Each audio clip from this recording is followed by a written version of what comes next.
inspector is left. And what you see here, you see holes that he dug, testing the soil. Now, testing the soil for drainage, he made 3 holes. You see, this is the soil that he left. And that soil, he would determine there's 3 other holes. I'll walk over here and show you the other 3 holes, other 2 holes. Now the first hole I just showed you, that's the area that the septic tank is going to go in. He had to test it to see will the soil accept the weight of the septic tank. These next 2 holes I'm showing you, like this hole right here, this hole is where the leaching field is going to go. I'm going to show you the next hole. Now the leaching field is where the actual gray water runs out of the septic tank and runs and seeps out into the soil. And that's the next hole. Let's see if I can clear it out a little bit so you can see the hole.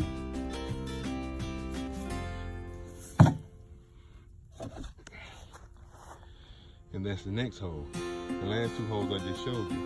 These are holes for the leaching field to see what the soil allow the water to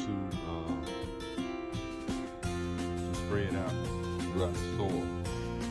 So these are one of your first steps you have to take after leaving planning and zoning. You have to secure your permits. Once you secure your permits, you have to wait on the health inspector. Once the health inspector gives you the okay where your septic and your well is going to be located. Now, the plot of land has already been surveyed. The plot of land was surveyed years ago. So surveyors don't have to come out here.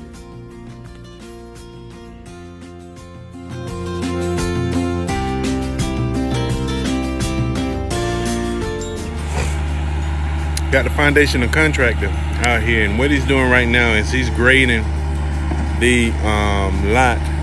This is the area that the house is going to sit in. So what he's doing now is he's getting it on grade. He's leveling in it. So the house, once the house is starting to be built, or the foundation is starting to be set up, it's set up on a level grade.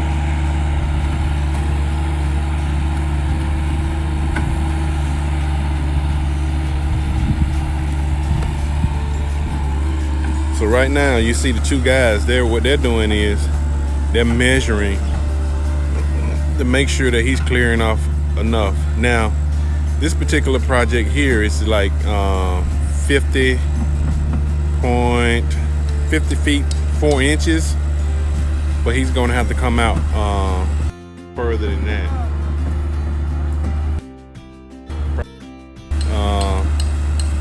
Probably about 4 feet beyond the actual measurements.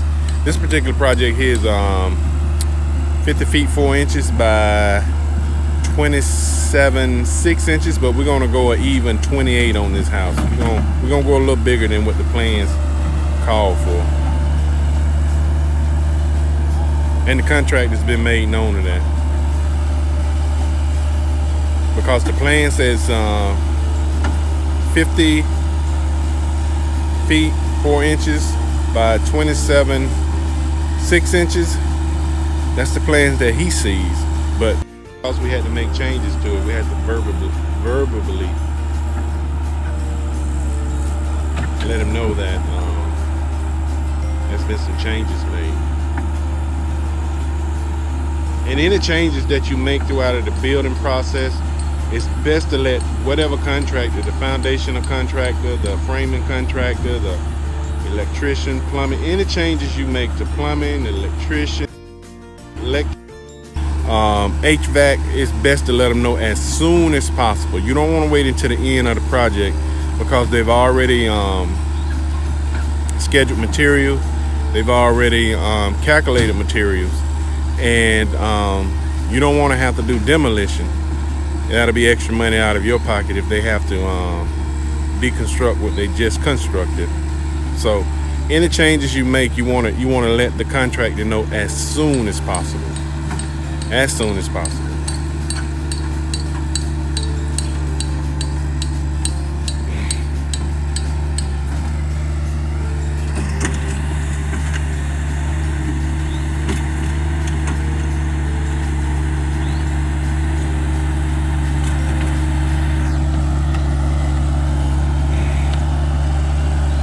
So the guys are staking it off. That I came out and just kind of gave them a rough view as to where the property, where the houses were going to be located. Those guys are kind of getting it a little bit straighter than I had it. But the actual, and they don't really have it that straight. I mean, because they're pulling their tape measures. You know, they don't have the laser on it, so it's not really that straight. But it's better than I had it, to kind of give the contractor a better idea as to what he's working with. Now, the actual leveling and getting the house squared, they will go through that process, but what they're doing right now is not that process. They'll use strings, leveling transits to get it square, plumb, and level. This particular property here, we're going to go with bricks. Because the land is so flat, you know, we've contemplating on going with forms with a monolithic slab, but we ultimately decided on going with blocks. Now, once he start laying the blocks, he's definitely got to have it straight, level, and plumb. If you have the house straight, level, and plumb, the framing contractor, the sheetrock contractor, anybody that has anything to do with the frame of the house, the actual structure of the house, would appreciate it. They'll be very happy if this foundation contractor get this foundation perfectly straight. Now, I use the word perfectly, but if you can get it within a 16th or an 1/8, that's considered perfect in construction terms. That's rarely a house that's been built is actually perfectly square. Most of them that are considered perfectly square, they're either a 16th or an 1/8 or 32 or 64. You get a 64, that is perfect.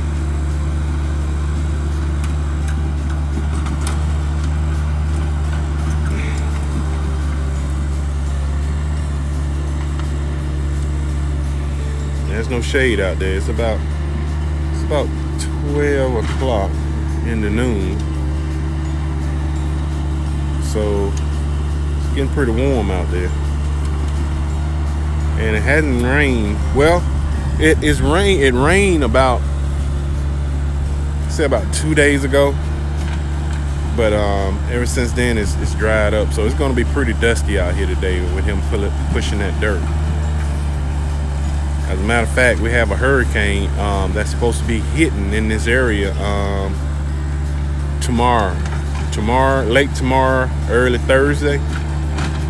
Hurricane Dorian is supposed to be hitting Florida today, and should be hitting this state here on Wednesday. So we'll be getting some water, we'll be getting some rain, but right now does them no good. A lot of dust being kicked up.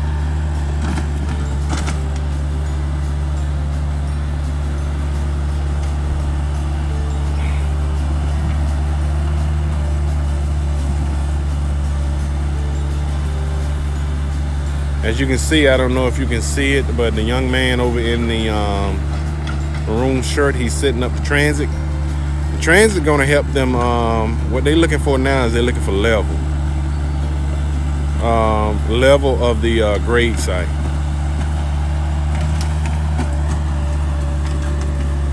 And you'll see all throughout the foundation, they're going to be tweaking the level, and they're definitely going to be tweaking the squareness of the building. So they'll be going back and forth, changing their measurements, changing their positioning on the site boards. And when I say site board, that only means baffles. Not baffles. Batter boards, and any boards that they put up to mark their level or mark their square Those are what I call sight boards, because they're going to actually use marks on there as a visual to where they need to place certain things like lines, nails, and stuff of that nature. So they don't lose their markings.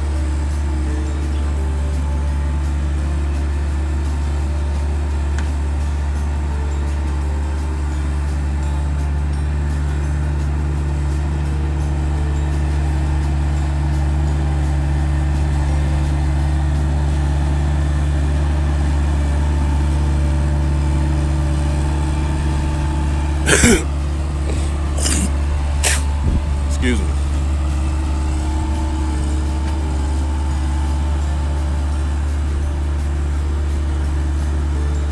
In some states, I know Nevada, Las Vegas, you have to have a dust permit. It's very dry in some of those states, and it creates a lot of dust, to where the dust and the humidity causes the dust to stay in the air a long period of time, and it starts to cast like a shadow, like a cloud over the state with all the construction that is going on. So at one point you had to get a dust permit. Now with that dust permit, you had to have a water truck on site, and the water truck would wet down the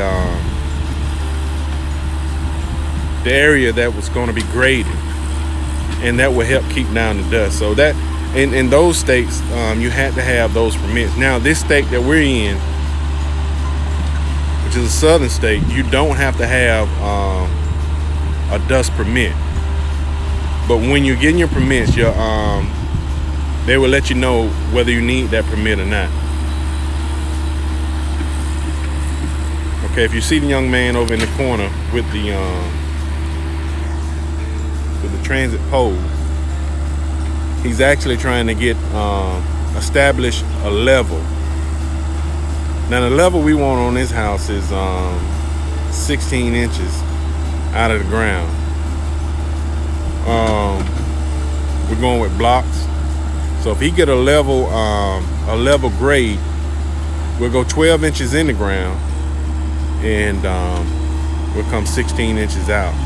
That'll get that house up further enough so we don't have to be concerned with flooding.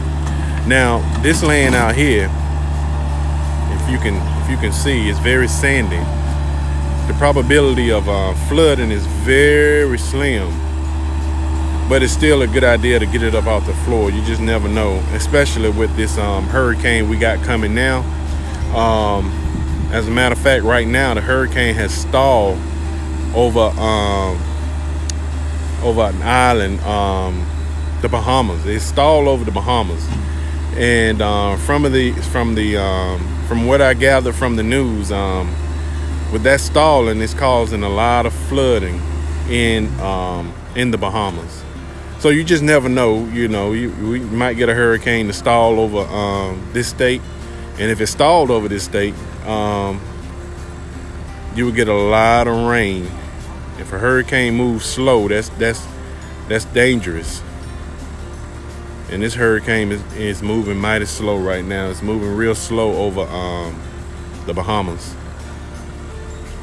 So that's one of the reasons we want to get it out of the ground. It's cheaper to pull your pad right on the ground, but you even though this soil is it had the perk test. Even though this soil absorbs water very easily and fairly easily, you just never know in case you run into something like a hurricane, Andrew, that could come over this state and stall as well, just like it did over the Bahamas. Well, back a few years ago, we had a problem with Hurricane Hugo that stalled over this state and caused a lot of problems. Huge flooding, a lot of deaths. But hopefully with the with sandy soil and the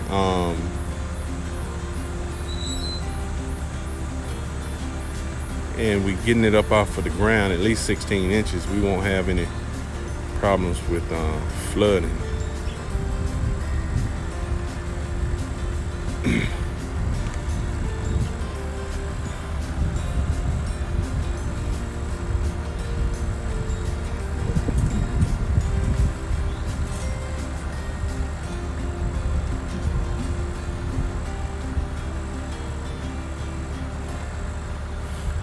Hey.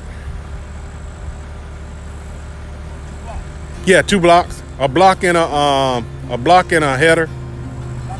Block and a header, about 16 inches. All right.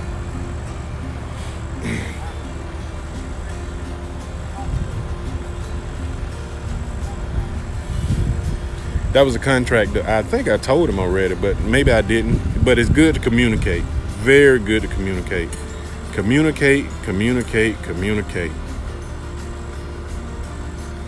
Because building a house could be expensive. It can be tiring, time consuming. So it's best to communicate with your contractor. I thought I communicated that to him because we was going in between. We was contemplating even going 3 blocks high, or either going 2 blocks high. I think 16 with the sandy soil. We got the house up far enough to where we don't have to worry about any flooding.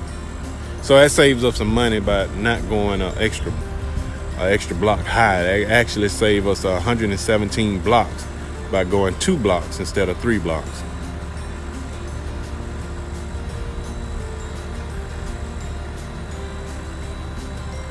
So what they're doing now is they're getting the proper height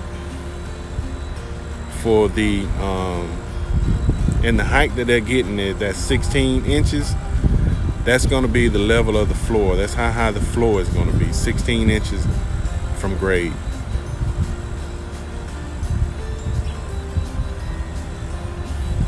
And if you can hear that beeping means that that is not level. He's looking for a steady sound, not a beep. He's looking for something that's still beeping, so that means that the transit, that his pole is not level yet. So what he did was he shot that first one over there in the corner, and he got his level off of that corner. So every stake now has to be the same height as the first one. If you can hear that beeping,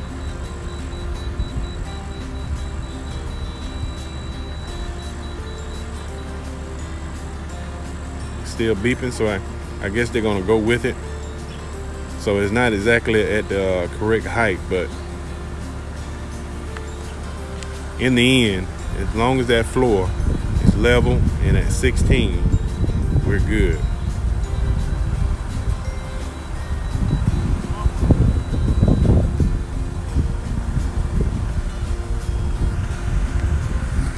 I'm gonna walk over here a little bit. I've been over here in the shade. I'm gonna walk over here a little bit so y'all can see a little bit better as to what's going on. I know I'm kind of far away, but kind of warm out here today. And as I walked out of the shade, the sun went behind a cloud. I mean, somebody's up there looking out for me. But I got on this black too. Black hotter in the sun. I don't know why I come out here in the sun.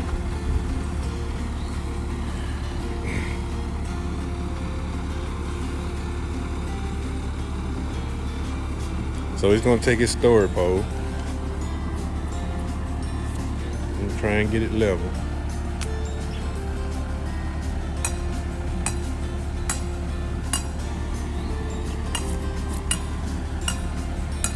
I still find me a shady spot. Too close in these bushes though.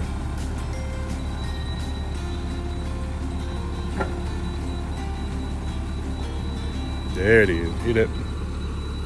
Did you hear that? That silent sound? Beep.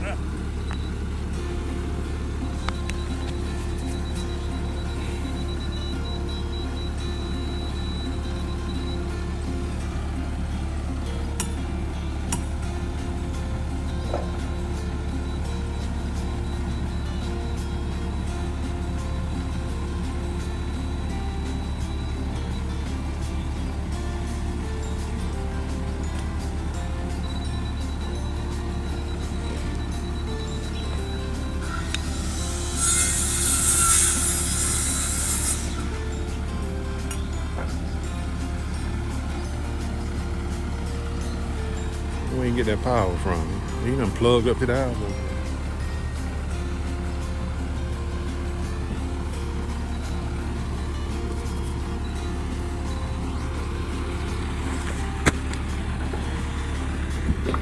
I have to charge him.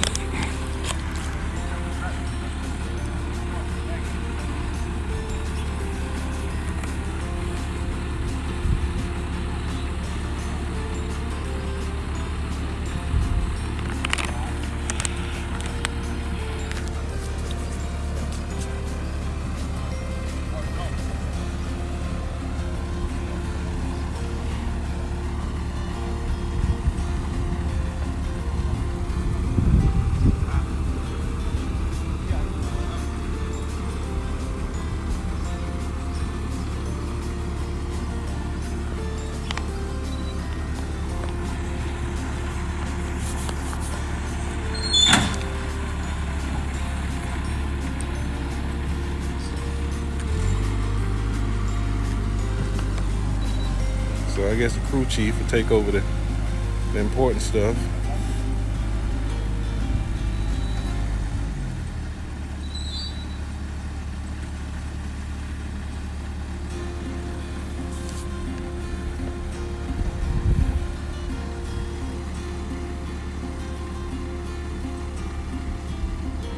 So basically what they're trying to do is just get it level, get the stakes level. And that's where they're going to set their batter boards up at. Okay? We'll set batter boards, pull strings. Because I need this thing square. If it's square and level, the building process will be smooth. The framing process will be smooth. Well, the building process will be smooth. All the way from framing, roofing, sheetrocking, all of it will go smooth. But if you're out of square, you have to tweak the house all the way up to the roof. And that's no fun. How do I know? Trust me, I know.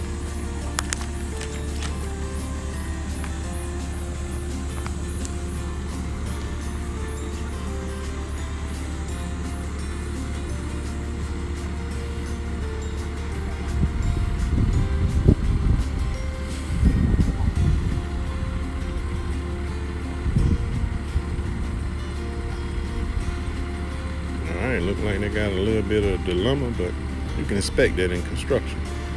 Coming out to a site that's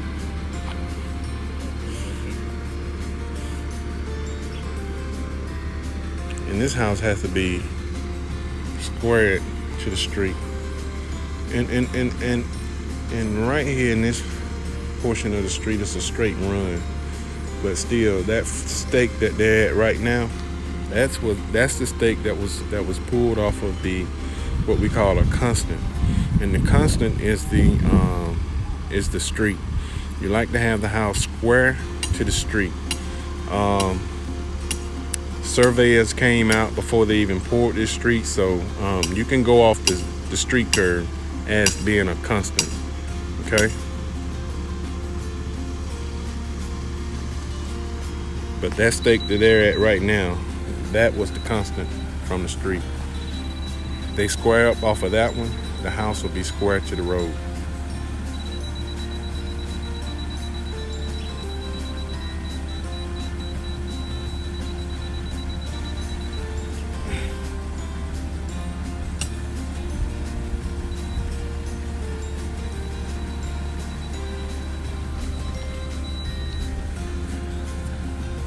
You don't want that beeping.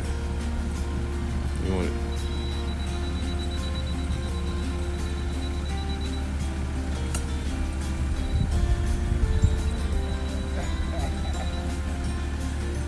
All right. That was real close. I mean, it was rapidly beeping. I mean, it was very close.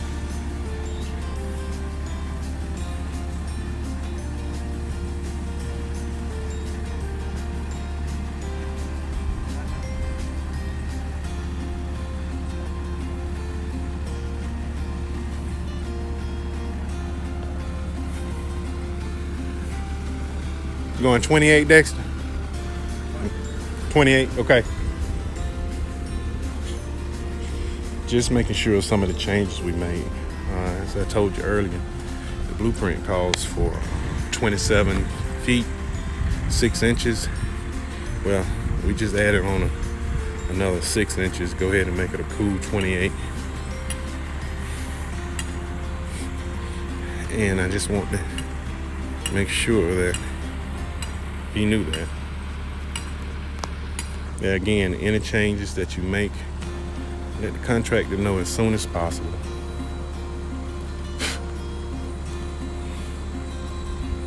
On this project here, we did flip-flop.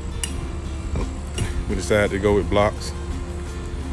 Then we called the contractor and told him, and we decided to go monolithic.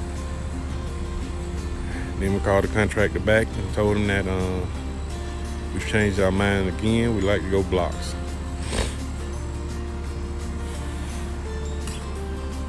I think this contractor here preferred to do blocks.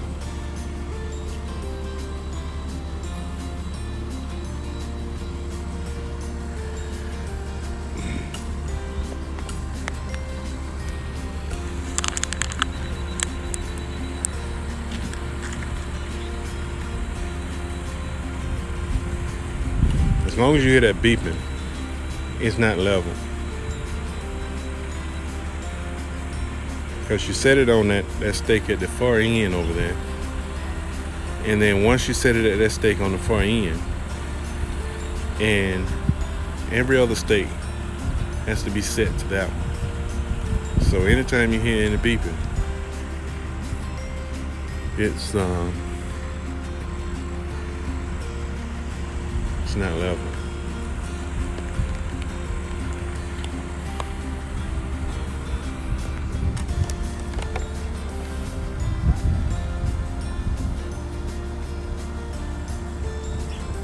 All right, well, while they figure that out, that's pretty much the gist of it. They're going to finish grading the area. They're going to set up their batter boards, and they're going to pull strings.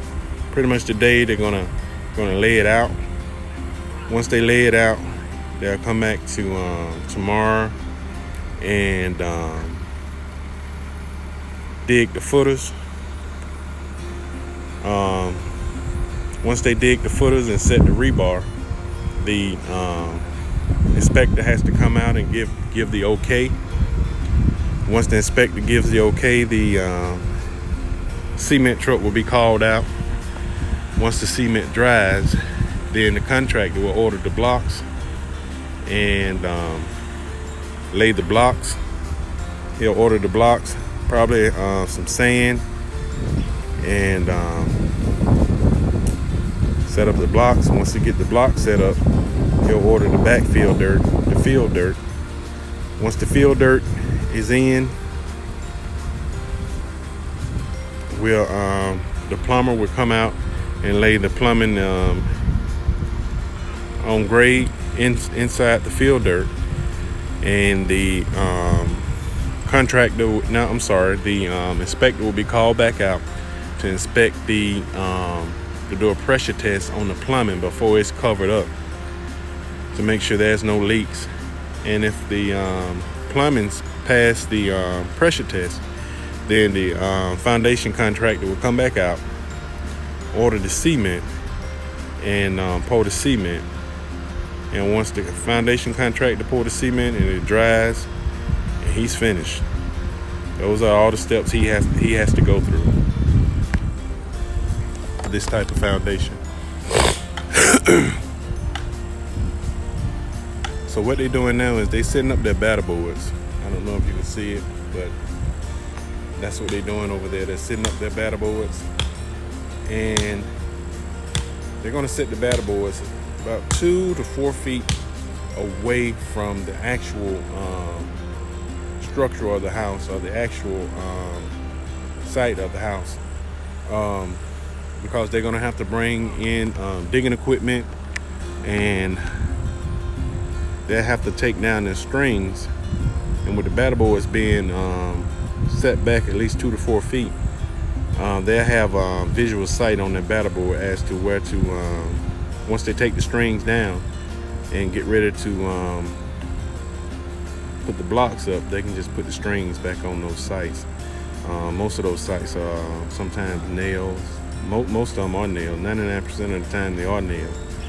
Some contractors use paint marks, but most of them are going to use nails to tie off the strings.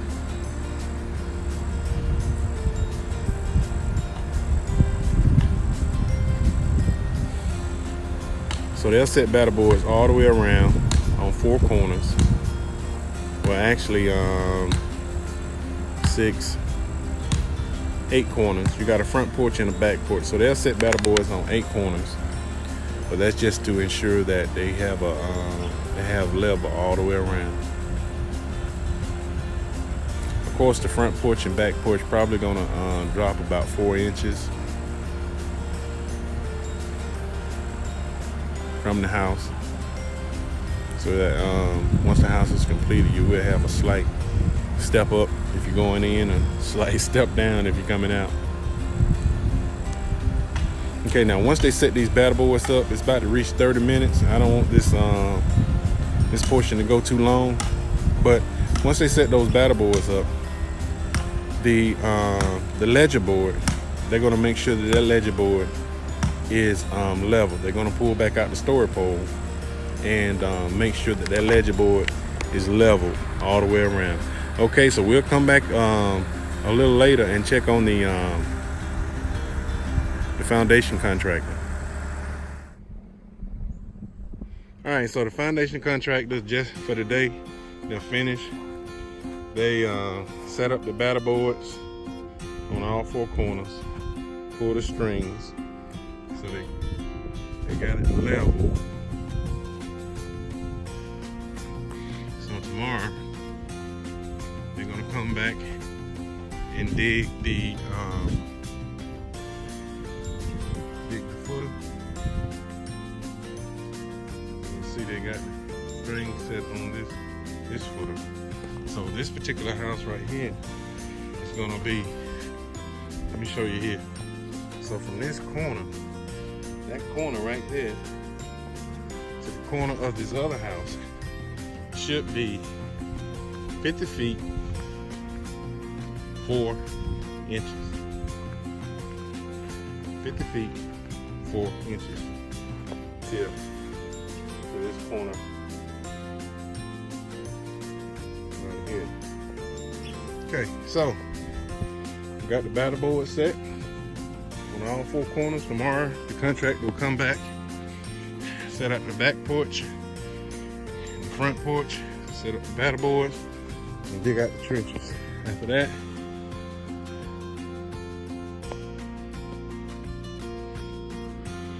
that, we'll set the rebar.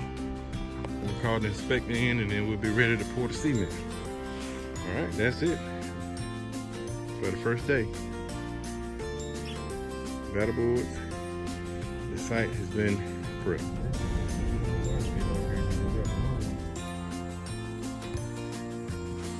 All right, so the foundation contractor, when we on the last video, they were setting the batter boards. Now, as you can see, they've excavated the trenches.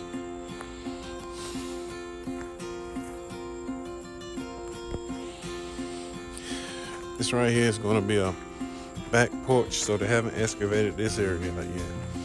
But this is the back of the house.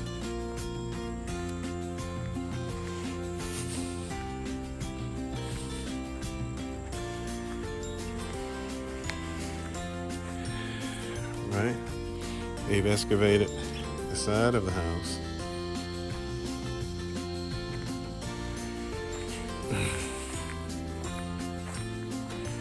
They've got to come back tomorrow and finish off the front porch. If you see this indentation right here, this is where the front porch starts. Comes out 5 feet and it goes across 45 feet. So it'll be a pretty big front porch for the country. And this right here is